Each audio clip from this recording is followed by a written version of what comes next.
The impossible signal. The stellar assembly had governed known space for 3,000 years without a single major conflict. Their grand station Zentara floated in the neutral zone between 17 member civilizations, its crystalline spires catching light from 3 artificial stars. Inside the main assembly hall, representatives from across the galaxy conducted business with the efficiency of a well-oiled machine that had been running since before most of their recorded histories began. Ambassador Corvin adjusted his breathing apparatus and reviewed the day's agenda on his holographic display. The Altarian was old even by his species standards, having served in the assembly for nearly 2 centuries.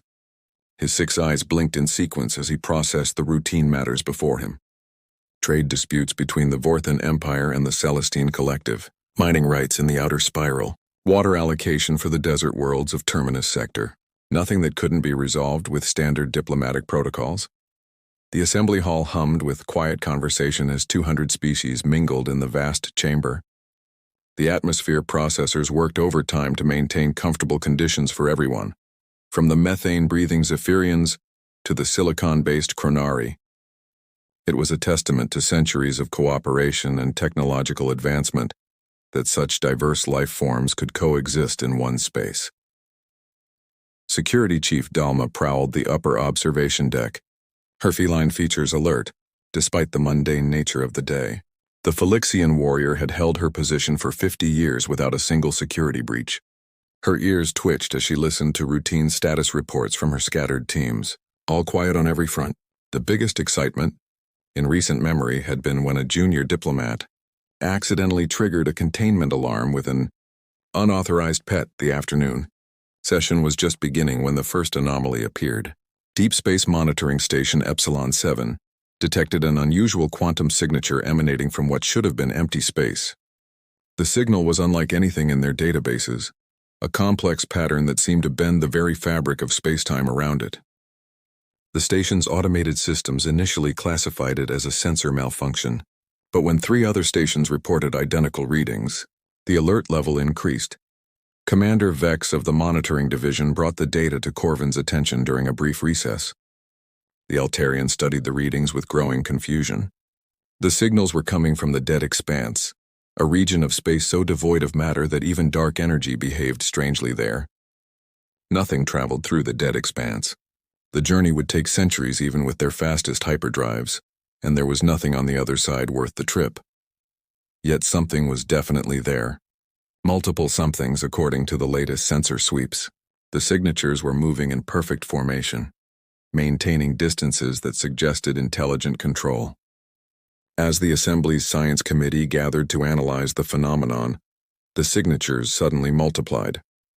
Where there had been dozens, now there were hundreds, then thousands. Panic began to spread through Zentara Station as the implications became clear. An unknown force had somehow traversed the dead expanse and was now approaching assembly space at impossible speeds. The peaceful galaxy that had known only minor skirmishes for millennia was facing something unprecedented. Emergency protocols activated for the first time in living memory, and warships from member civilizations began converging on the station. The assembly hall transformed from a place of calm deliberation to a military command center within hours. Tactical displays replaced trade agreements, and diplomatic translators recalibrated for potential combat communications. Ambassador Corvin found himself at the center of the chaos, trying to maintain order as fear threatened to overwhelm reason. Then came the transmission that changed everything. It arrived on frequencies the assembly hadn't used in centuries, encoded with mathematical principles that suggested advanced understanding of quantum mechanics. When the translation algorithms finally decoded it, the message was simple and shocking in its familiarity. Stellar assembly vessels, this is Captain Marcus Rivera of the Earth Colonial Union ship Prometheus. We are approaching your space with peaceful intentions. Request permission to establish diplomatic contact. Earth. The word rippled through the assembly hall like a shockwave. Every species knew of Earth, the small blue planet in the Sol system that had been marked as pre-spaceflight just 200 years ago. The Assembly's non-interference protocols had strictly forbidden contact until the primitive humans achieved faster-than-light travel on their own. According to their last survey, humans had barely managed to colonize their own moon. Yet here was a human voice, speaking perfect galactic standard, commanding what appeared to be a fleet of thousands of vessels.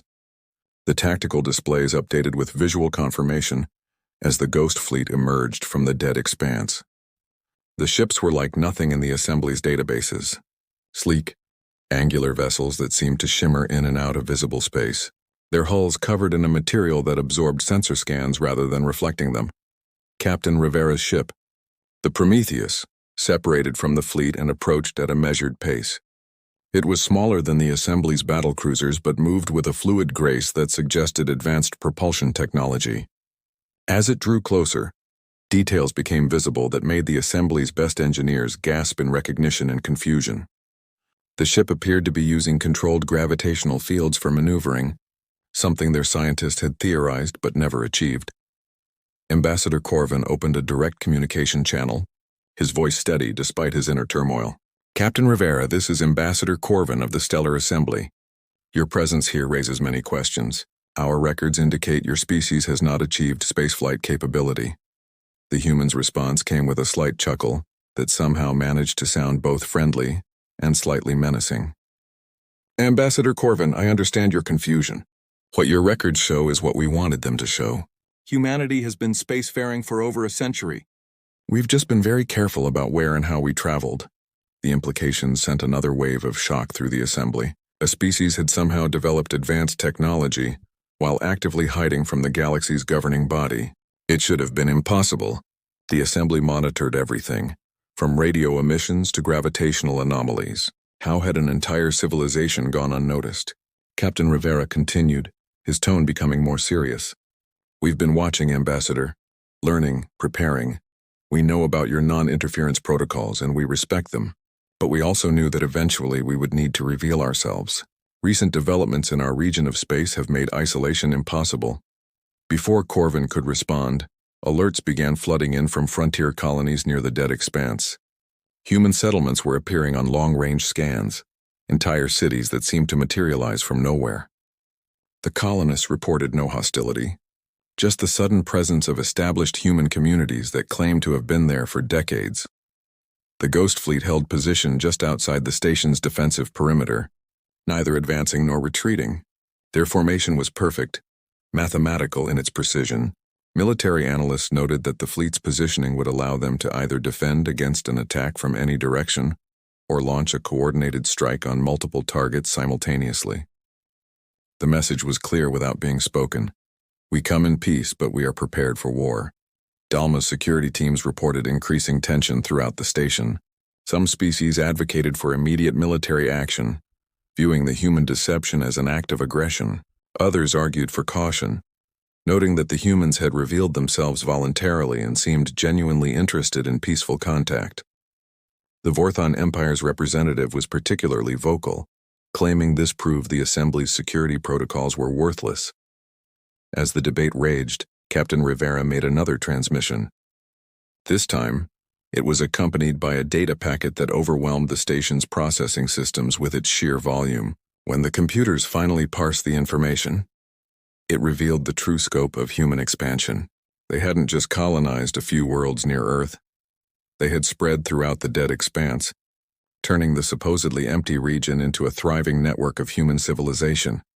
The technology they demonstrated was equally stunning. Ships that could phase in and out of normal space, avoiding detection entirely. Cities built inside artificial pocket dimensions hidden from any sensor. Energy sources that drew power from the quantum vacuum itself. Humanity hadn't just caught up to the Assembly's technology level. In many ways, they had surpassed it. Ambassador Corvin called for order in the Assembly Hall, his voice amplified by the station's systems. The revelation of humanity's true capabilities had shifted the entire balance of power in the galaxy. The peaceful order that had existed for millennia was suddenly uncertain. Yet the humans had approached openly, seeking dialogue rather than imposing their will through force. "Captain Rivera," Corvin said, choosing his words carefully, "the Stellar Assembly requires a full explanation. Your people have violated numerous protocols and hidden your activities from galactic civilization, yet you now seek recognition and diplomatic contact. What are your true intentions?" The human's response was measured and diplomatic. "Our intentions, Ambassador, are to take our rightful place among the civilizations of this galaxy. We hid not out of malice but out of necessity. We needed time to develop, to grow strong enough that we could meet you as equals rather than subjects. We've studied your history. We know what happens to species that achieve spaceflight under the Assembly's guidance. They become dependent, their unique perspectives absorbed into the collective. Humanity chose a different path. The statement hung in the air like an accusation. Several species shifted uncomfortably, remembering their own integration into the Assembly centuries or millennia ago. The process had been peaceful, beneficial even, but it had also been transformative. Original cultures had been preserved in museums while their societies adapted to galactic standards. As the first day of contact drew to a close, the Ghost Fleet remained in position, patient and unwavering. The Prometheus had transmitted coordinates for a neutral meeting point, where formal diplomatic negotiations could begin. The Assembly had no choice but to agree. Humanity had announced itself to the galaxy not as supplicants seeking membership, but as a power demanding recognition. The truth unveiled. The diplomatic shuttle that departed from the Ghost Fleet was unlike anything the Stellar Assembly had encountered. It didn't just travel through space. It seemed to fold reality around itself, arriving at Zentara Station in moments rather than hours. When the airlock cycled open, Ambassador Thalia Cross stepped through with the confidence of someone who had been preparing for this moment her entire life. She was tall for a human, with silver hair that suggested age despite her youthful features. Her suit was simple but elegant, made from a material that shifted colors subtly as she moved. Behind her came a small delegation of humans, each one chosen to represent different aspects of their civilization.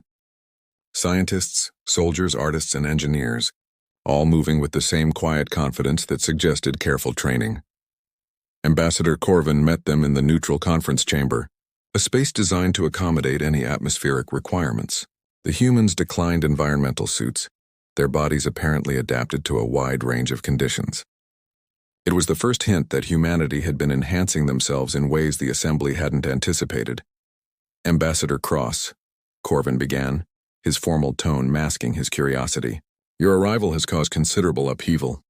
Before we discuss the future, we must understand the past. How did humanity achieve such advancement while remaining hidden? Thalia smiled, an expression that managed to be both warm and calculating. The answer is simpler than you might think, Ambassador Corvin. We learned from you. Your non-interference protocols work both ways. As long as we didn't broadcast our presence or interfere with monitored species, we were effectively invisible. The dead expanse provided perfect cover. Your own surveys declared it worthless, so no one looked there closely. She activated a holographic display that showed the true history of human expansion. The images were shocking in their scope.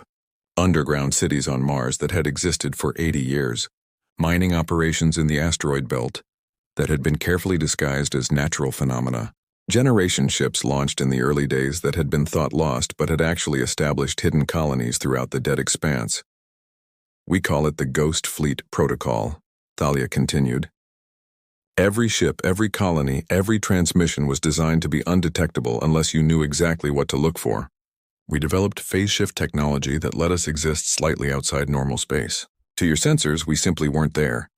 The Vorthan representative, a massive reptilian named Skarok, growled his displeasure. This is deception on a massive scale. How can we trust a species that has lied to the entire galaxy? Thalia's expression hardened slightly. With respect, Representative Skarok, we never lied. We simply chose not to announce ourselves. Your own laws don't require species to make contact. They only forbid interference with developing civilizations. We interfered with no one. The legal argument was sound, which only frustrated several representatives more.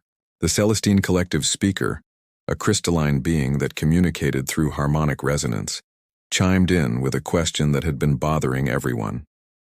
Why reveal yourselves now? What has changed? The human ambassador exchanged glances with her delegation before responding. Several factors converged to make continued isolation impossible. First, our population has grown beyond what the dead expanse can sustainably support. We need to trade, to interact, to be part of the galactic community. Second, we've detected signs that other civilizations are beginning to investigate the dead expanse more closely. Our camouflage was about to be discovered anyway. She paused, then delivered the real reason. But most importantly, we've been monitoring concerning developments in galactic politics. The balance of power that has maintained peace for 3 millennia is shifting. Some members of this assembly have been building military forces that far exceed defensive needs. We believe the galaxy stands on the precipice of its first major conflict in recorded history.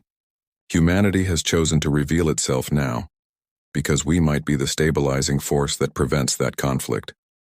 The accusation was indirect but clear. Several species had indeed been expanding their military capabilities, officially for defense but practically for potential conquest. The Vorthan Empire was the most obvious culprit, but they weren't alone.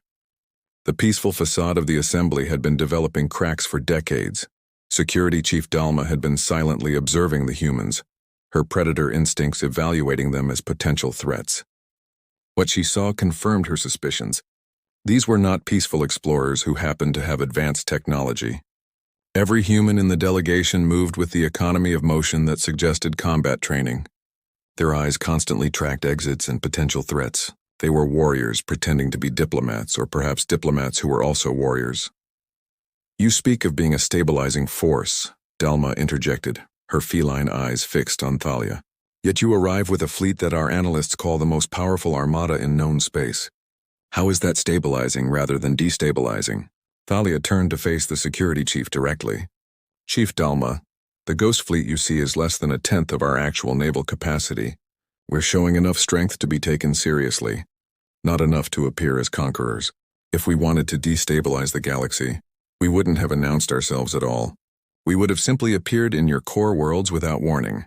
The casual mention of appearing in core worlds sent a chill through the assembly. The implications were clear. Human phase shift technology could bypass every defense the assembly had. Their worlds, which they had considered impregnable, were vulnerable to a threat they couldn't even detect.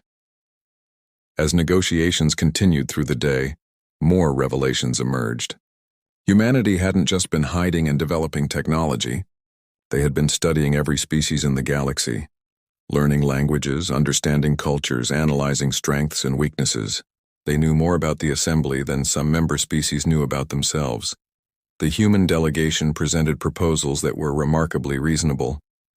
They wanted trade agreements, cultural exchanges, and recognition as an independent power. They weren't seeking assembly membership, at least not immediately. Instead, they proposed a partnership, with humanity serving as a neutral mediator in disputes and a counterbalance to growing militaristic tendencies. It was Representative Merrick of the Aquarian Confederation who asked the question everyone was thinking. What happens if we refuse? What if the assembly decides that humanity's deception cannot be forgiven? Thalia's response was calm but carried an undertone of steel. Then humanity will continue as we have been, independent and isolated.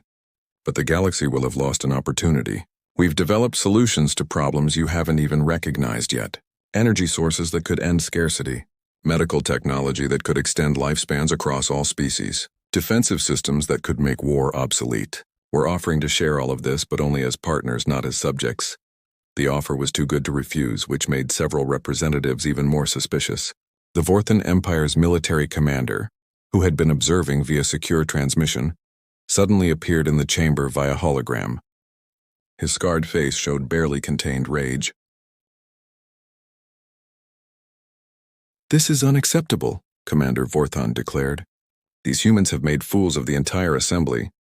They've proven our security worthless and our intelligence gathering incompetent. And now they dare to offer us gifts like we're primitive children? The Vorthan Empire will not stand for this insult." Before anyone could respond, alerts began screaming through the station. Vorthan warships were breaking from their assigned positions and moving toward the Ghost Fleet. It was exactly the kind of aggressive action that could spark the conflict everyone feared. The peaceful assembly erupted into chaos as representatives shouted accusations and demands. But the humans remained calm. Thalia simply touched a device on her wrist and spoke quietly. "Captain Rivera, implement Defensive Protocol 7. No casualties." What happened next became legend in galactic history. The approaching Vorthan ships suddenly stopped, their engines and weapon systems completely disabled. They hung helplessly in space, their crews unharmed but unable to do anything except watch. The Ghost Fleet hadn't fired a single shot. They had simply reached out with technology beyond anyone's understanding and switched off the Vorthan ships like turning off lights. "The effect is temporary," Thalia announced to the stunned assembly. Your ships will regain full function in 6 hours.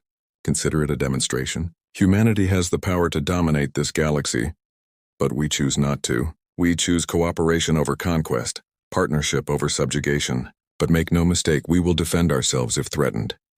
Commander Vorthon's hologram flickered with impotent rage before cutting off. The demonstration had made humanity's position crystal clear. They were too powerful to threaten, too advanced to ignore, and apparently sincere in their desire for peaceful coexistence. Ambassador Corvin found himself in the unexpected position of being grateful for humanity's arrival. The Vorthon Empire had been growing increasingly aggressive, and only the threat of unified assembly response had kept them in check. Now humanity provided a deterrent that might actually preserve the peace rather than destroy it. As the emergency session continued into the night, agreements began to take shape. Humanity would be recognized as an independent galactic power. Trade routes would be established through the Dead Expanse, which the humans had renamed the Terran Traverse. Cultural exchanges would begin immediately, with human scientists and scholars sharing their knowledge in exchange for inclusion in galactic society. The Ghost Fleet would withdraw to a respectful distance, but remain as a guarantee of the agreements. Human colonies would be officially recognized and their borders respected. In return, humanity would share their phase shift technology for defensive purposes only, ensuring that no single species could dominate others through military force. It was Security Chief Dalma who made the observation that would define the new era. For 3,000 years, the Stellar Assembly has maintained peace through mutual agreement and shared weakness.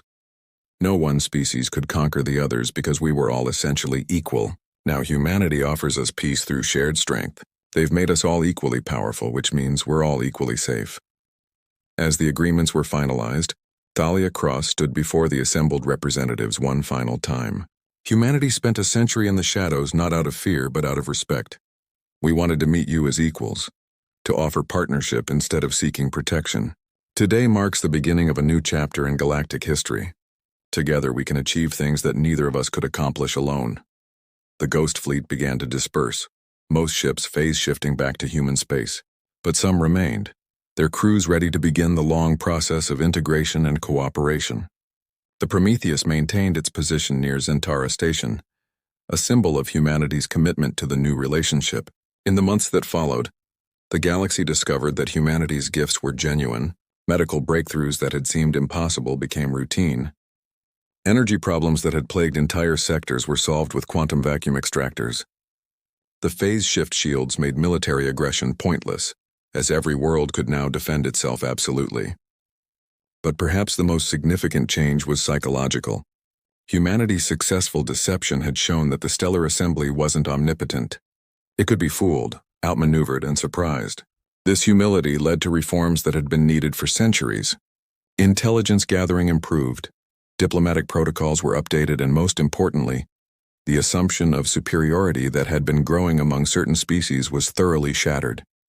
The Vorthon Empire, initially humiliated by the disabling of their fleet, eventually became one of humanity's strongest partners. They recognized strength when they saw it and respected humanity's restraint and victory. Commander Vorthon himself would later admit that humanity's arrival had prevented a war that would have destroyed everything the Assembly had built. As Ambassador Corvin prepared his final report on the first contact with humanity, he reflected on how wrong their assumptions had been. They had imagined that any species achieving spaceflight would immediately announce themselves, eager to join the galactic community. They hadn't considered that a species might choose to develop in isolation, to emerge only when they were ready to contribute as equals rather than dependents. The Ghost Fleet had indeed silenced the galaxy, but not with weapons or conquest. They had silenced it with the shocking revelation that the universe was far more complex and mysterious than anyone had imagined. And in that silence, a new understanding was born. The galaxy was no longer divided between the assembly and the unknown. It was now a partnership between the established and the emerging, with humanity bridging the gap between what was and what could be. The future stretched ahead, uncertain but promising, and somewhere in the vast expanse of space, human ships continued to phase in and out of reality, exploring regions no one had thought to look, discovering wonders no one had imagined possible. The Ghost Fleet had become real, and in doing so had made the entire galaxy question what else might be hiding in the darkness between the stars, waiting for the right moment to emerge.